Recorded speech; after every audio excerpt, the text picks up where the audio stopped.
Assalamualaikum, selamat pagi anak-anak. Kita berjumpa lagi di kelas 2. Saat ini kita sudah memasuki tema 5, subtema 1, pembelajaran 1. Ayo kita awali dengan membaca pengalamanku. Setiap orang memiliki pengalaman. Pengalaman dapat diperoleh di mana saja, seperti di rumah, sekolah, dan tempat bermain. Pengalaman juga dapat diperoleh di tempat wisata. Pengalaman Benny di rumah bekerja bersama keluarga. Benny dan keluarga bekerja membersihkan kebun bunga. Lihat gambar 1. Ini adalah Benny dan keluarga sedang membersihkan kebun bunga.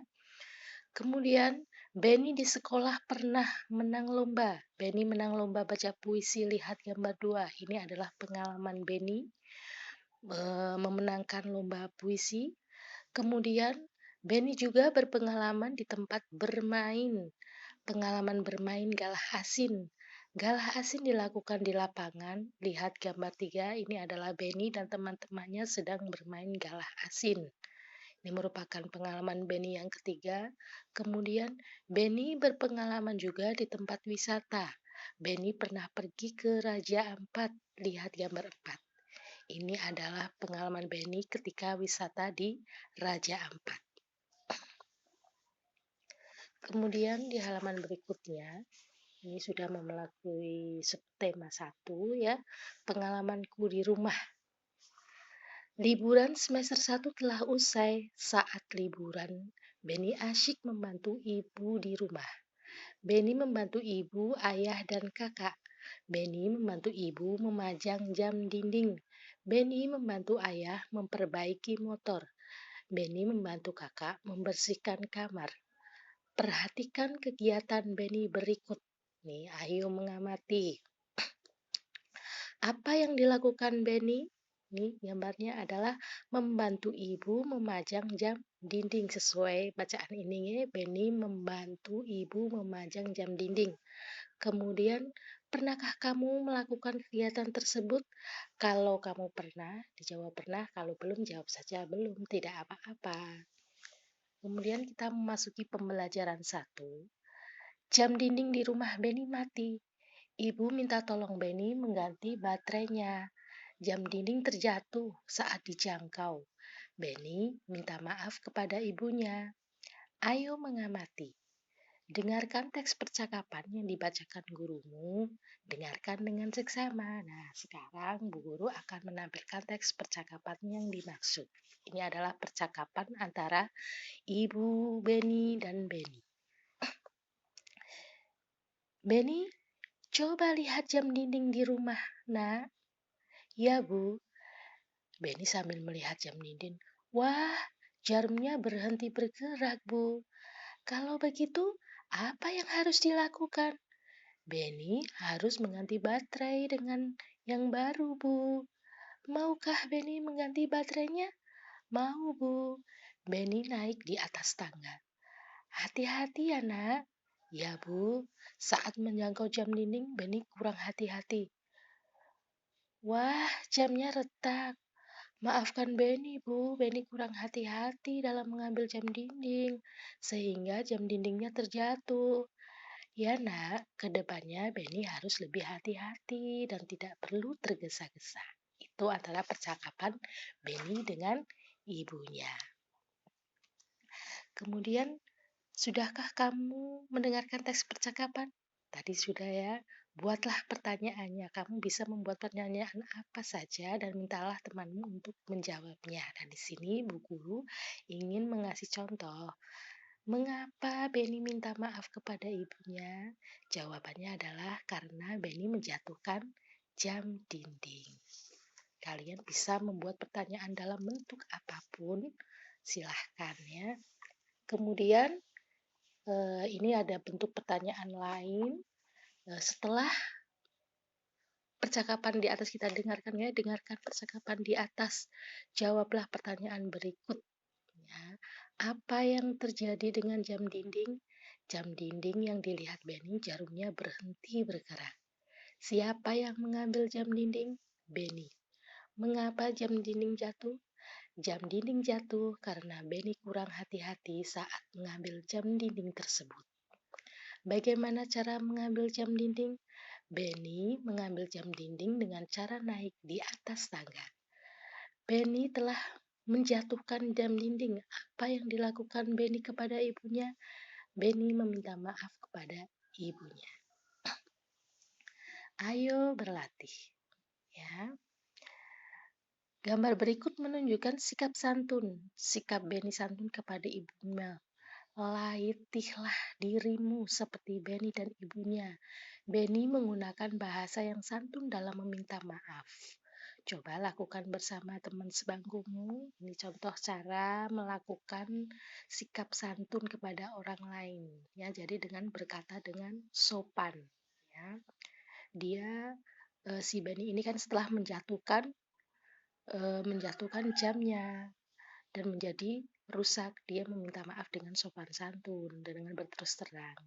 Maafkan Benny ya Bu, Benny sudah menjatuhkan jam dinding. Jam dindingnya di rumah menjadi rusak.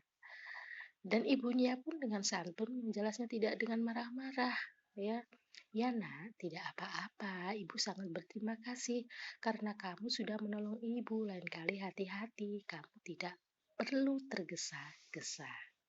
Itu merupakan contoh cara berbicara sopan santun kepada orang lain. Kemudian, ayo mengamati. Benny teringat tugas dari gurunya. Tugasnya mengukur panjang benda yang ada di rumah. Benny ingin mengukur panjang jam dinding. Berapakah panjang jam dinding ini? Nah, sesuai gambar yang ada di ini, kita ukur bersama-sama. Untuk mengukur jam dinding ini, kita mulai dari ujung dengan angka 0. Harus dimulai dari ujung angka 0, seperti ini. Agar kita mempunyai kesamaan hitung dengan teman-teman kita, kita mulai dengan angka 0. Ternyata ujung yang di belakang itu menunjukkan 8 lebih setengah. Berarti panjangnya adalah 8,5 cm. Ya, silakan diperhatikan angkanya pada penggaris itu 8 lebih setengah. Berarti 8,5 cm. Kita di ujung sebelah kiri kita mulai dengan angka 0. Oke. Udah, hasilnya adalah ditulis di sini, 8,5 cm. Sebutkan alat yang digunakan untuk mengukurnya. Ini adalah alat yang untuk mengukur. Ini namanya penggaris. Alat yang digunakan adalah penggaris. Penggaris disebut juga mistar. Pernahkah kamu menggunakan penggaris? Kalau pernah, jawab pernah. Kalau belum, jawab belum. Pasti sudah pernah semuanya dulu pas kelas 1 ya. Sebutkan benda yang pernah diukur dengan penggaris. Di sekitarmu ada apa saja? Mungkin ada buku, ada kertas, ada spidol, ada kotak tisu, dan lain-lain.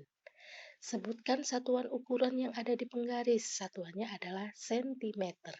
Yang baru kita ketahui untuk anak kelas 2 adalah sentimeter. Di sini ada tulisannya di penggaris ya. Kemudian kita disuruh memperhatikan percakapan antara Benny dan ibunya. Bu, apakah nama satuan pada penggaris? Benny lupa nama satuannya. Satuan ukuran pada penggaris adalah sentimeter. Sentimeter disingkat cm. Bagaimana cara menggunakannya, Bu? Cara menggunakannya adalah sebagai berikut. Ukur benda dimulai dari angka 0. Angka 0 pada penggaris harus lurus dengan pangkal benda. Terima kasih, Bu. Kamu sudah mengetahui cara mengukur benda. Ukurlah benda-benda yang ada di sekitarmu. Gunakan penggaris untuk mengukurnya. Nah, di sini Bu Guru sudah mengukur benda-benda yang di sekitar Bu Guru. Misalkan kertas nih, kertas. Ini ada kertas. Kita mulai dengan ukur di pangkalnya adalah dimulai dengan angka 0. Di pangkalnya kita mulai dari angka 0 ya. Ini ketika di mulai angka 0, kita lihat garis yang terakhir. Garis yang terakhir Garis yang terakhir ternyata menunjukkan angka 30. Berarti panjang kertas ini adalah 30 cm. 30 cm, kita tulis di sini 30 cm. Kemudian Bu Guru punya spidol ya, kita ukur mulai dari pangkal spidol dimulai dari angka 0. Cara menghitungnya ya, cara menghitungnya adalah dari mulai pangkal ujung spidol ini angka 0, terus yang paling belakang menunjukkan angka berapa yang paling belakang ya. Kita ini perhatikan angkanya. Oh, ternyata yang paling belakang adalah menunjukkan angka 14 lebih setengah, berarti 14,5 cm. Kita ditulis di sini 14,5 cm. Karena apa? Karena akhir dari ujung pangkal ini adalah menunjukkan angka 14 dan lebih lebih koma 5 ya, 14,5. Ini namanya koma 5, itu namanya setengah senti. Bisa ditulis koma 5 seperti itu ya. Jadi 14,5 cm atau 14,5 cm. Kemudian Bu Guru juga di sini memiliki kotak tisu ya. Kotak tisu kita ukur panjangnya bersama-sama, dimulai dari pangkal. Ini pangkal menunjukkan angka 0, pangkal sebelah kiri ujungnya angka 0. Terus yang di belakang kita lihat berapakah? Oh, ternyata menunjukkan 18,5. 18,5 panjangnya ya. Ini pangkalnya harus 0, 18,5. Hasilnya adalah kita tulis di sini 18,5, 18,5. Kemudian di sini juga Bu Guru mempunyai kotak kue. Kotak kue ya, kita panjang ukurnya dimulai dari ujung pangkalnya 0, harus 0. Terus ujung akhirnya berapa? Oh, ternyata menunjukkan angka 14. Berarti panjang kotak kue ini adalah 14 cm. Kita tulis di sini. Kemudian Bu Guru juga mempunyai remote TV. Di sini mempunyai remote TV. Kita ukur dari ujung yang paling pangkal. Di sebelah kiri 0 ini ya. Terus di sebelah paling kanan adalah 15. Ya, menunjukkan angka 15. Yang terakhir silahkan ya. Ini berarti panjang remote TV adalah 15 cm. Sudah bisa anak-anak? Sekarang kita lanjutkan dengan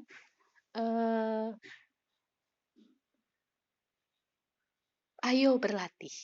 Kamu sudah mengukur panjang benda di sekitarmu. Perhatikan gambar berikut. Pilihlah benda yang dapat diukur dengan penggaris. Berilah tanda centang pada gambar berikut. Ini maksudnya adalah ketika kita memberi tanda centang adalah benda-benda yang bisa diukur dengan penggaris dalam satu kali ukuran. Ya. Jadi yang panjangnya penggaris ini kan panjangnya 30 cm. Jadi yang di bawah 30 cm atau tepat 30 cm itulah yang dimaksud dengan bisa diukur dengan penggaris. Kalau lebih dari 30 cm dari panjang penggaris ini, berarti itu tidak bisa diukur dengan penggaris ya. Kita yang pertama kotak tisu. Kotak tisu tadi panjangnya 18,5 ya, sudah diukur bersama-sama, berarti itu bisa diukur dengan penggaris. Kita centang. Kemudian ini gambar pintu. Wah, gambar pintu kan terlalu panjang, berarti tidak bisa diukur dengan penggaris. Kita silang. Meja terlalu panjang lebih dari 30 cm, berarti tidak bisa diukur dengan penggaris. Terus tangga juga panjang banget ini ya, tidak bisa diukur dengan penggaris, jadi tidak bisa diukur disilang. Kemudian bingkai foto bisa ya, kita centang di sini. Kemudian akuarium itu sangat panjang ya, jadi tidak bisa diukur dengan penggaris. karena lebih dari 30 cm. Nah, kemudian kita belajar SPDB. Kita saat ini adalah belajar tentang nada kuat dan nada lemah. Ya, untuk mengetahui nada kuat dan nada lemah, tekanan kuat, maksudnya tekanan pada lagu, yaitu nada kuat dan nada lemah, tanda yang membuka ke kanan artinya kuat, seperti huruf K ya, K kuat. Tanda yang membuka ke kiri artinya adalah nada lemah. Dalam menghitung tekanan kuat dan tekanan lemah, kita hitung setiap ketukan. Nada kuat biasanya berada pada ketukan pertama. Terus di nada selanjutnya, di ketukan selanjutnya merupakan nada lemah. Kita perhatikan ini biramanya adalah birama 2/4. Berarti setiap birama itu ada 2 ketukan. Berarti ketukan yang pertama, ini ketukan yang pertama adalah kuat. Ketukan yang kedua lemah. Seperti itu. Ini kan 2/4 berarti setiap birama, ini garis birama yang menunjukkan jumlah ketukan. Berarti satu birama kan ada 2 ketukan nih, 1, 2. Ya, berarti kuat, lemah. Ini ada garis birama juga, kuat, lemah. Berarti untuk tekanan yang kuat itu berada di hitungan ketukan pertama. Dan untuk lagu Pelangi-Pelangi ini adalah biramanya 2/4, masing-masing birama itu ada 2 ketukan. Ketukan yang pertama itu kuat, ketukan yang kedua lemah, ketukan yang pertama kuat, ketukan yang kedua lemah. Begitu seterusnya. Seperti itu ya. Ini bisa dicontoh. Ini ya. Jadi ini yang terakhir, ini birama yang terakhir. Oh, ketukan yang pertama adalah kuat, ketukan yang terakhir adalah lemah. Ini kuat, lemah, seperti itu terus ya. Kemudian setelah kita melalui mempelajari tekanan nada, ya, baik nada kuat maupun lemah, kita sudah mengetahuinya. Sekarang kita mencoba mengulang cara menentukan panjang dan pendeknya bunyi nada. Dulu di semester 1 sudah panjang dan pendek nada. Sekarang kita sedikit mengulas bahwasanya kalau ada nada disertai titik atau ada nada disertai angka 0, ini merupakan bunyi panjang. Ya, di sini adalah mi titik, yaitu pada pelangi. Ini kan mi titik. Mi. Nah, itu panjang. Terus indahmu ya. Mu itu angka re, nada re disertai 0. Berarti panjang. Ini juga ya. Fa disertai titik. Panjang. Begitu seterusnya. Kemudian untuk mencari nada yang pendek adalah nada yang tidak disertai dengan titik dan 0. Di sini contohnya banyak sekali pelangi, pelangi. Ya, lang, kah pada nada do, si pada nada mi. Ya. Jadi di sini semua contohnya kalau nadanya tidak diikuti dengan titik berarti itu panjang bunyinya, atau diikuti dengan 0 itu panjang, tapi kalau berdiri sendiri itu berarti nada yang berbunyi pendek. Ya. Kemudian kita menentukan panjang bunyi nada pada teks. Bunyi panjang nada pada teks pelangi-pelangi, bahwasanya tanda pendek ditandai dengan ini spidol warna biru dan tanda panjang diwarnai dengan spidol warna merah. Ya, tanda panjang merah. Jadi kita bisa menyanyikan bersama-sama. Pelangi-pelangi.